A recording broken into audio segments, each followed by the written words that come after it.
Ravi de retrouver pour ce nouveau numéro du Dessous des cartes. On commence avec cette vue panoramique de Shanghai, ses gratte-ciel impressionnants, ses 27 millions d'habitants, sa zone portuaire la plus importante de la planète. D'après le GIEC, Shanghai ferait partie des villes les plus vulnérables à la montée du niveau des océans, courant le risque d'être inondé, voire d'être submergé à certains endroits, de quoi fragiliser les ambitions de puissance de la Chine de Xi Jinping.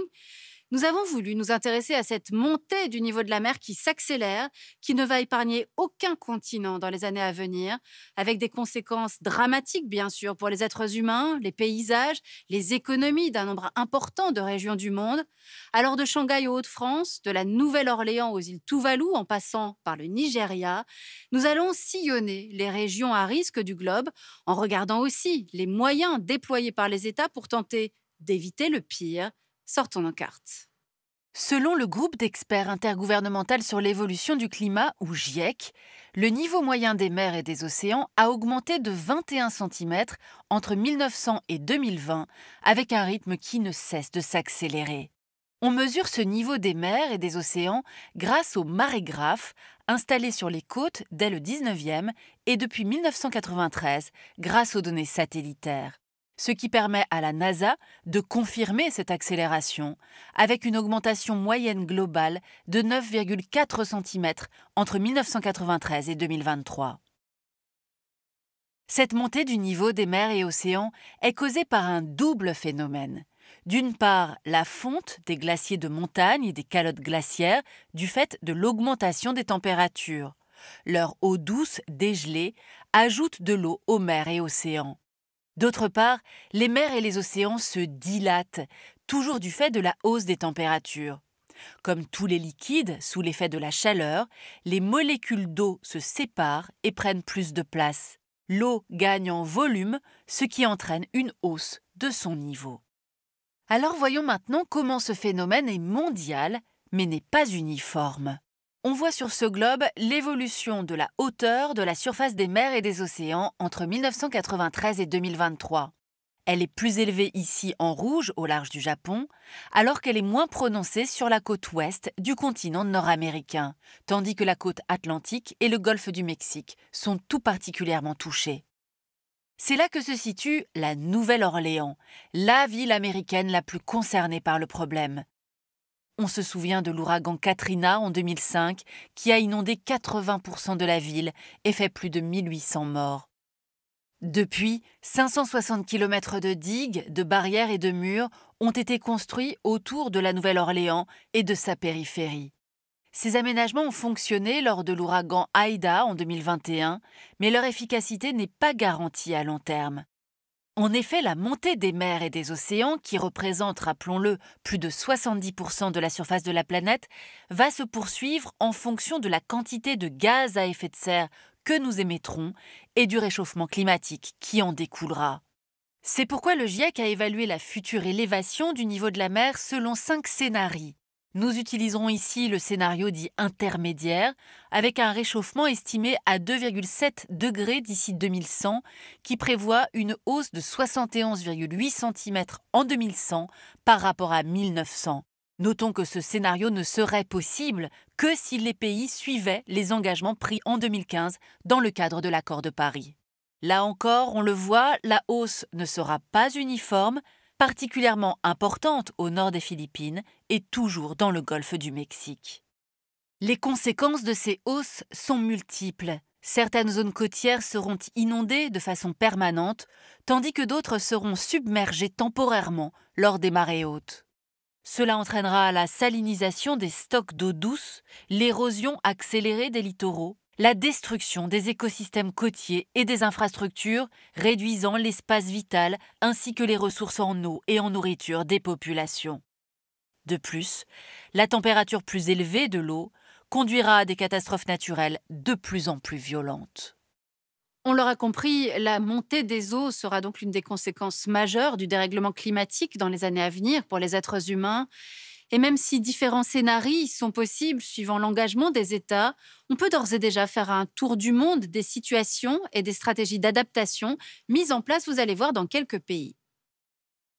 La hausse du niveau des mers et des océans constitue une menace majeure pour les pays abritant des régions côtières situées à moins de 10 mètres au-dessus du niveau moyen de la mer, ce que l'on appelle les Low Elevation Coastal Zones.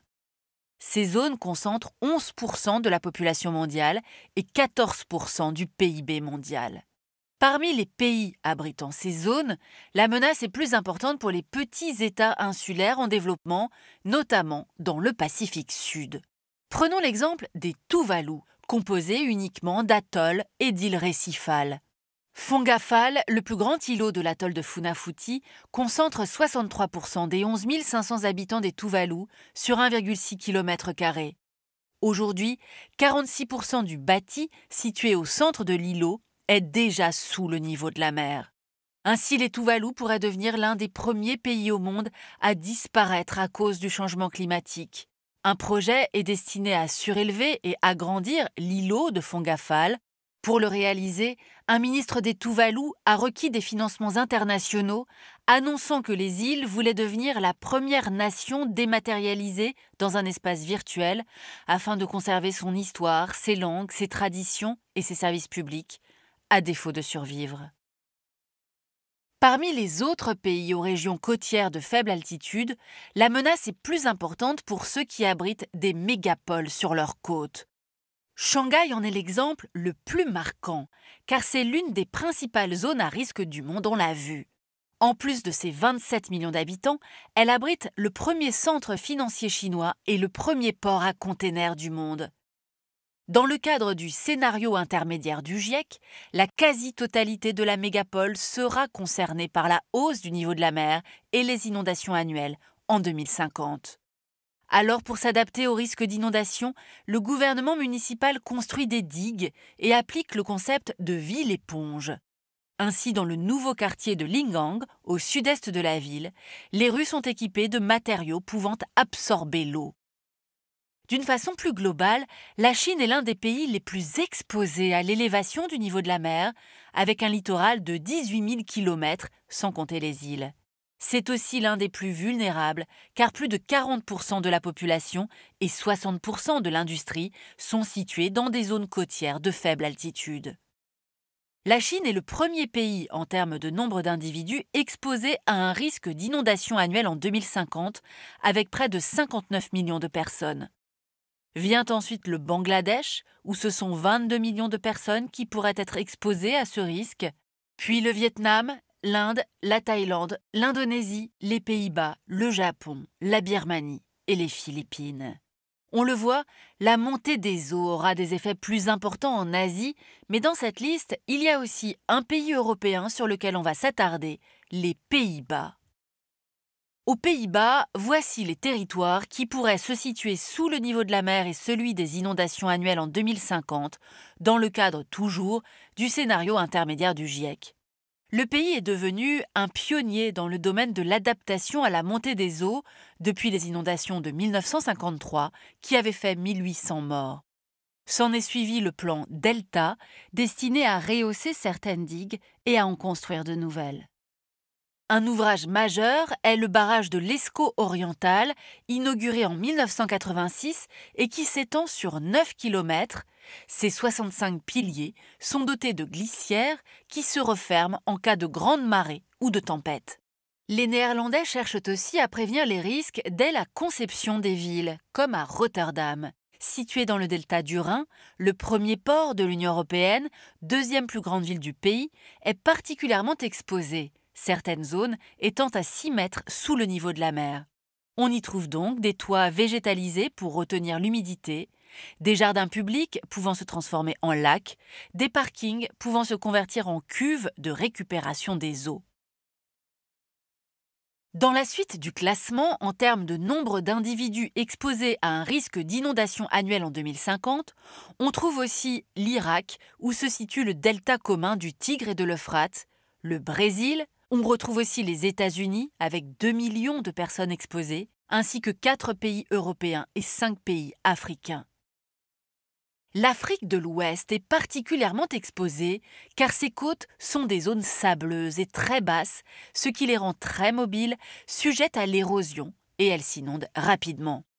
Cette région est d'autant plus vulnérable que les zones côtières concentrent un tiers de la population et plus de 40% du PIB de la région. Au Nigeria, ce sont 4,2 millions de personnes qui sont exposées. La hausse du niveau des océans pourrait également mettre en péril des sites naturels, comme le parc national du Diaoling en Mauritanie, situé dans le delta du fleuve Sénégal. Le site est déjà exposé aux inondations sur près de la moitié de sa superficie aujourd'hui. À l'avenir, c'est la totalité du site qui pourrait être exposée aux inondations et à l'érosion.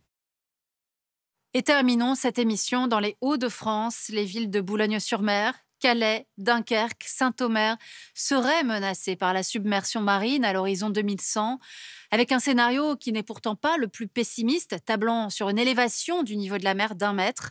450 000 habitants seraient alors concernés.